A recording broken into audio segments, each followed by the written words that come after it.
used parts of fractions are in linear measure. What do you think linear means? The word linear has L-I-N-E, which is what? Liner. It's linear. So it's how long you measure lines, all right? Now, we're going to use fractions to measure lines, and remember the 3 steps of fractions and you're all set. Let's say that this is a segment. Pretend it's an inch, let's say, just to start us. So we're going to take a fraction of this inch or foot or whatever it is. And the first thing we have to do is remember the 3 steps. What you start with, what you divide it, and how many you count. So we're going to divide this one into, how many spots do I divide it into? 5. 1, 2, 3, 4, 5. That is my denominator. Okay? Now, I'm going to go over from here to here. So how many of those spots am I counting? 1, 2, 3, 4. So that's 4/5 of whatever. Let's say it was 1 inch. Okay? Okay? That make sense? Yes. Okay. Let's try and go backwards now. I'm going to draw one for you, and you tell me what this is.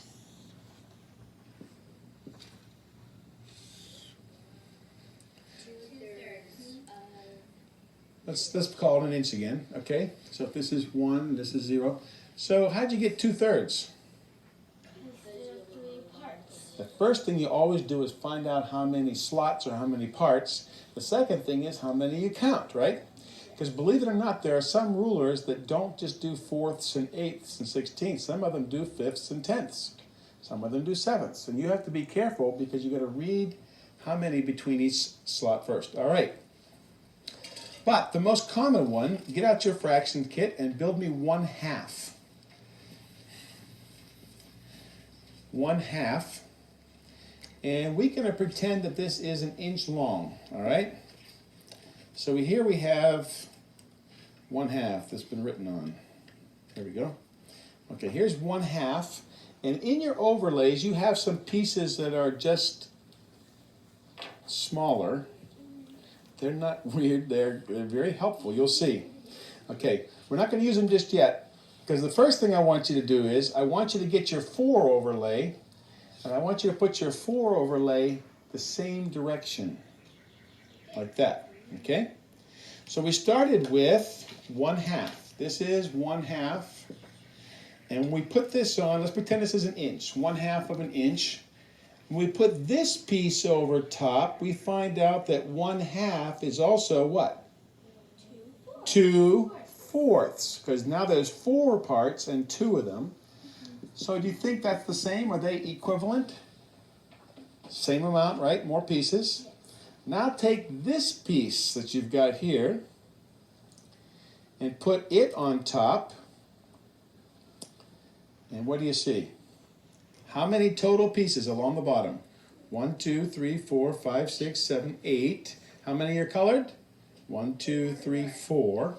So 4/8 now is the same as 1/2, right? And you have one more piece. And you put that on top of it.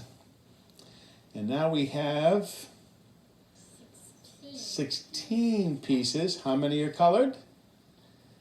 8. So 8/16. Okay. Now, most rulers that I have at my house look like this.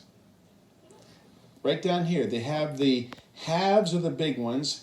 Usually the 4ths are not all the way up, but the 4ths kind of come down a little bit less than the half line. And then you have the 8ths lines come a little bit. Then the 16ths are the smallest ones, right? But do you know, this is where you have to learn how to reduce fractions and make equivalent fractions, because measurement. See, let's say that I'm underneath my car and I'm working and I'm using a wrench that is 3/8 of an inch and it's too small. And I don't want to get out of the car, so I call to my son and I say, hey, Johnny, can you go get me a 4/8 wrench? He's going to come back and says, there are no 4/8 wrenches. Right? They don't make 2/8 wrenches either. But you have to know that 4/8 is a half, right? And this is where you use reducing fractions. This is one application. Okay? Now let's build 3/4. Just take out your orange piece there and put in your next to the largest yellow piece and stick that in there and tell me what 3/4 is several different ways. Okay, 3/4 of an inch is what? How many eighths is it?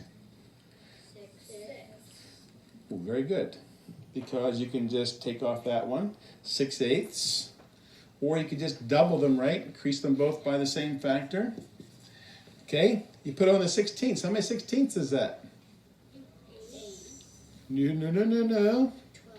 12, because it's 1, 2, 3, 4, 4, 8, 12. 12 Sorry. 16ths of an inch, right? Yes. Okay, you getting good at this? Okay, now, there's a page in a teacher manual where I have an inch broken down into all these different dimensions. Study it because, believe it or not, I was teaching high school students once and I found out that that's one of the most difficult things for the kids that were taking construction jobs like carpenters and stuff was to understand fractions. But then I thought, boy, it'd be pretty tough to be a carpenter if you couldn't read a tape measure.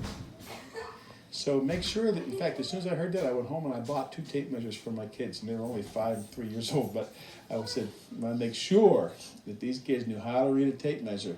But really, tape measures are based on understanding fractions, and especially this little 1/8 and 16th pieces, reducing them, and equivalent fractions.